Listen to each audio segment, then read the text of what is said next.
this in, let's say, a tournament. But when you're playing a match, this breaks your heart because you just invested so much effort. Jose played incredibly well throughout most of the game, but Hikaru just keeps his foot on the gas pedal. And he can do that literally for an infinite amount of time. Very important second game. Jose has the white pieces. Hikaru has been dabbling in the Scandi, and he's been playing it very non-theoretically. I mean, it's not like he's playing mainline stuff. He's just kind of getting fresh positions, but they're pretty dubious positions, I have to say. D5 here, always something Black has to be very careful about.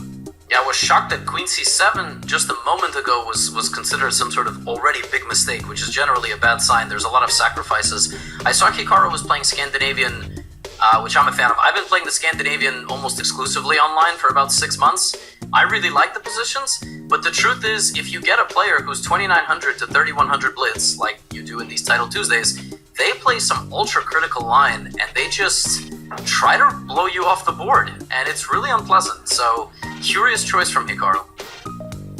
Yeah, definitely flirting with disaster, but also imposing some psychological pressure, because when you cannot refute an opening like this, by the way, I think bishop takes c6 was a serious move to investigate for Jose, but much easier to sacrifice other people's pieces.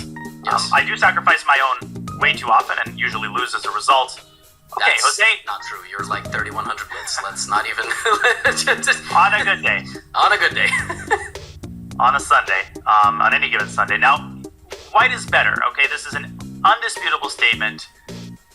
Is that an actionable advantage? Can you act on it? Not really, and the Scandi will survive an apocalypse. I mean, these pawns on c6 and e6 are the bane of so many e4 players' existence. Was there an idea there like c4, c5, and then put the knight on d6? Is that like something along? There is now. Absolutely play c4. Yeah, but you know, it's game 2, right? And there is something to be said for easing into the match. I've experienced this, and you play slowly in 5+1. 5+1 almost feels like classical chess sometimes, and you almost and Hikaru is sensing that something might get out of control quickly, so he plays c5 and now is trying to make things complicated. But I do think there's something to be said, right? Like Jose probably should have played a little bit faster. Yes, I mean, I think maybe Jose slightly underestimating the extent of his advantage. See, even there, c4 maybe should have been investigated. He still has 4 minutes on his clock, but very easy to call the shots from a distance. Still, Jose has to try to maximize his advantage here. Now, c5 by Hikaru, kind of like a controlled burn. He sensed that a fire was starting, and he starts his own fire. It's not pleasant, but I think Black is...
rook f8, f6. I mean, how do you do this if you're white?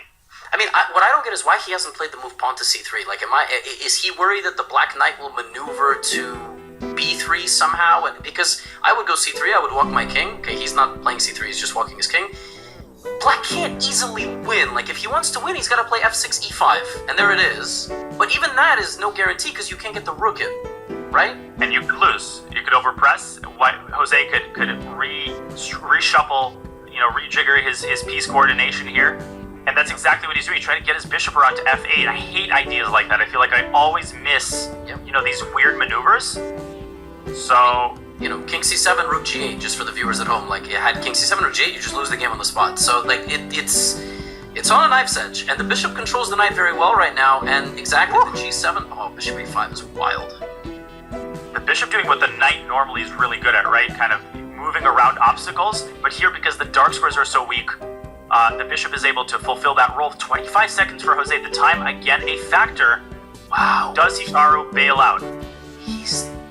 If you wanted a draw, couldn't you have just gone bishop d2 and repeat? So this is a crazy decision. He thinks he's probably better in this endgame. Yeah, Jose's playing for a win, and the pawn endgame has to be evaluated. It takes rook c6, rook d7, rook c7. It's a total toss-up. I have no idea what the eval is in that endgame. I would be too scared of going into the pawn endgame if I'm Jose. I would go c3. Yeah, I think 9 out of 10 GMs here probably do not trade the rooks. That's because you just don't know. You don't know and you're too scared to make a bad decision with this little time on the clock. Again, he's down 30 seconds in the critical moments. And again, it's rook endgames are always drawn, blah, blah, blah. Yeah, most of the time, but definitely not always. a3, rook a8 is sneaky. Well, he traded off Hikaru's best pawn, I would argue. Ooh. Okay, white's playing for a win. This pawn on b5, unstable, right? Uh-oh. Yes, it is. For fixing the other weakness, I don't know. There was rook e8, rook e6 maybe there instead of f4. Oh, and you're winning in the pawn endgame because of the outside passer. Great spot. That was winning. Yeah, now it's probably a draw, but... Oh, there it is. Yeah, that was instructive. I should show that. I mean, this was